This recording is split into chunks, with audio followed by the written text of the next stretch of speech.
This is super easy. First step, I put a paper towel down on my workspace, and then I've got my bowl of warm, soapy water. You can use regular dish soap. Just put a squirt or so in there. Okay, so I'm going to take my dark navy looking roving. I just love, love, love this roving. It's so pretty. It's actually wool bat. And just FYI, the difference between bat and roving is the bat is broken up. If you look really closely at it, it's broken up in little tiny pieces. So when you pull it off, you can pull off small amounts.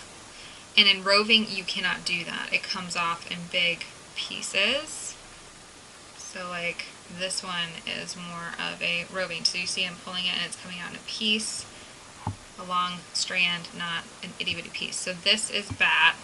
You've got a couple that are roving, a couple that are bat mixed in here. Alright, anyway, so you're going to want to take a small piece of whatever your center color is. Let me show you. Alright, so whatever your center color is, you're going to want to roll it up in a ball. Now, you can make it bigger if you want, but I just pulled off a small piece.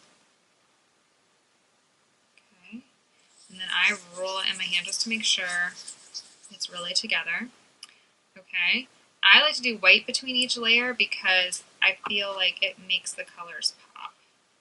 So I'm going to grab a little white, and I'm going to spread it out in my hand, and then I'm going to just cover it and roll it up around my navy blue. Oops. Okay, so it's all rolled. Okay, so then I'm just going to do like that. This doesn't have to be perfect. Okay, so there we go. Okay, color 2 is going to be this beautiful teal batting. I'm just going to break off an end there. Put the rest to the side. Alright, you're going to just cover it up like you're wrapping it up basically. Okay, it's not going to necessarily be perfect. Now if you want to make sure it's like all covered and none of the white's showing through, you could do a second layer over this one. I'll show you how. You take another piece, and you see my ends are showing some white, so then I would lay it where the end would then get covered, like that. Alright, so it's all covered, but it's a little sloppity. Roll, roll, roll. Alright. So white again for me. You do not have to do white for every layer. It's an aesthetic. I just like it like that. And you can totally not do it.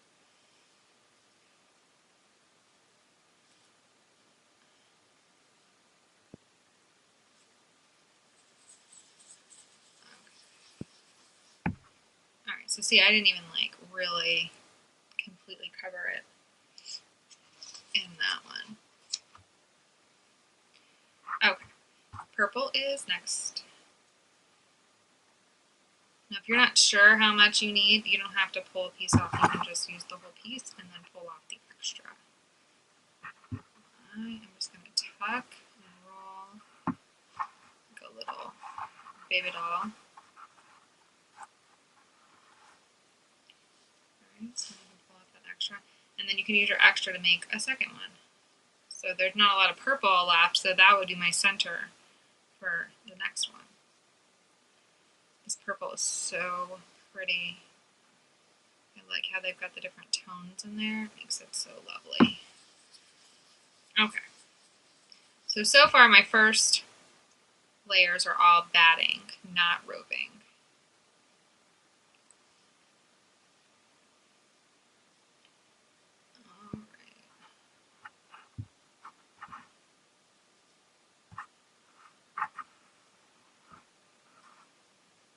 Okay. Like that. So it's looking quite interesting, isn't it? You would never know this was going to turn into a beautiful geode. Alright, now I've got this blue roving. Wrap it. And if you've got little pieces of debris in your roving, just pick it out. All right.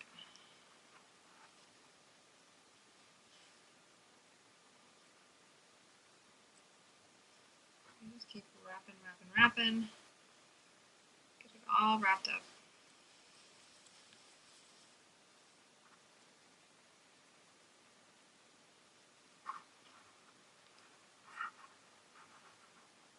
Okay. Lots of debris in my white.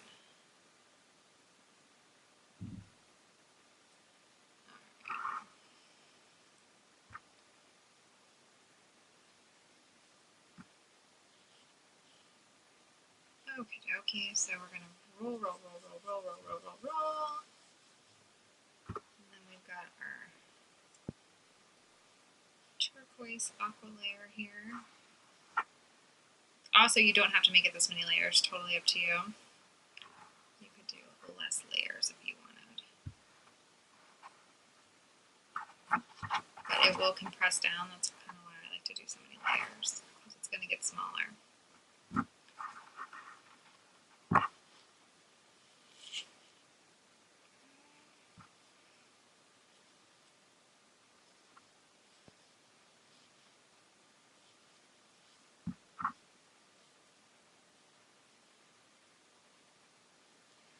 Alright, make sure it's on there.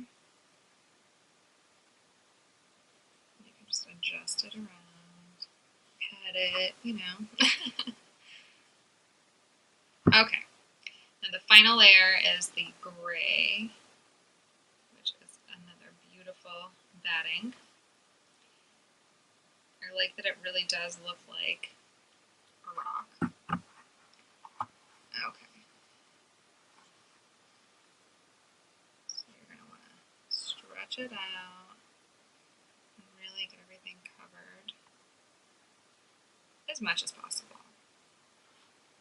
Again, it doesn't have to be perfect.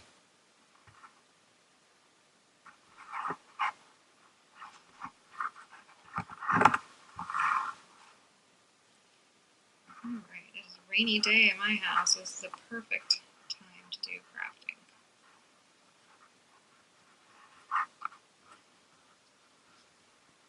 Okay. So I'm going to wrap, wrap, wrap, wrap, wrap.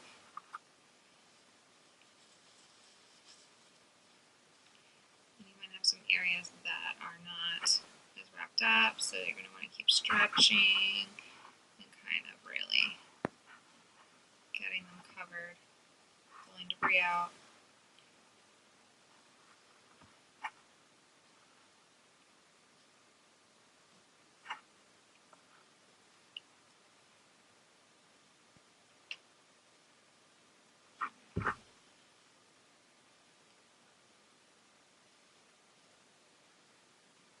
I made mine way bigger than you probably will. Mine is, you know, because I did white in every layer and all that kind of stuff. So it's a little bit more complicated to cover mine.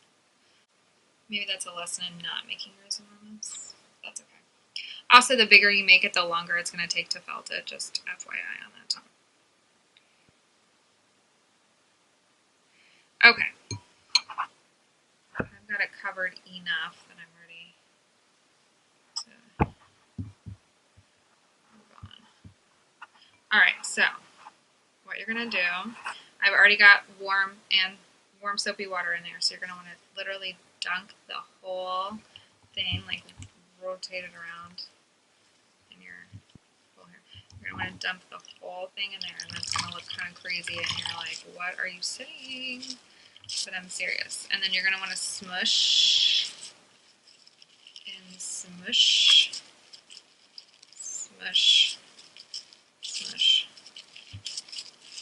Really get that soapy water in there. Okay, and then you're going to want to just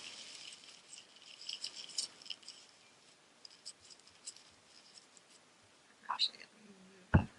Okay, so you can see a little where you're going to want to like roll it around your hand and kind of gently push on it as you're rolling it.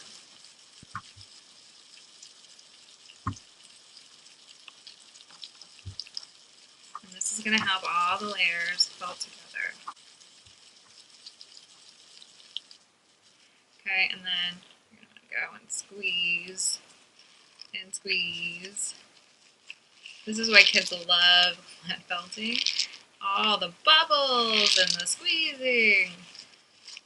It's pretty fabulous. And then you roll.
Okay, so you can see it is like a beautiful little ball. You would never know that that started out as a huge mass. Alright, so at this stage it's pretty firm. It's not rock hard, obviously, but pretty firm. You can go ahead and then you're going to want to go to running water at the sink and rinse out all the soap. So run under the water, squeeze, run under the water, squeeze until all the soap comes out. And then you can also roll it in your hand so that it doesn't get misshapen. So I'm going to go do that really quickly, and then we will cut into it. So you're going to need a super sharp knife. This doesn't look super sharp, but it totally is. It's one of those ceramic knives. Anyway, any super sharp knife, but do not use a serrated edge.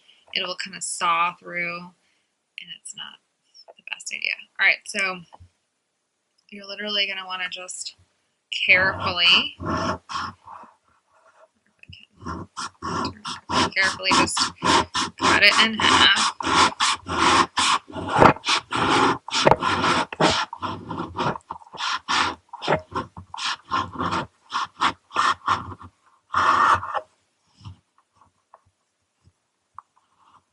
You know, it's cool. It doesn't matter how many of these you make. It's so exciting to open them every time because they're always different. All right. The big reveal. Look at that. Amazing. Oh, I love it. So beautiful. Okay. And then, you know, it looks like a rock here. Now, I saw somebody had a cute idea about turning these into Christmas ornaments if you wanted to do that, or of course your nature table, but you probably have enough roving to make two. They might be two different sizes, but two. So if you did want to make these an ornament, you could just take some thread, fishing line, and then just go through the top here to hang it.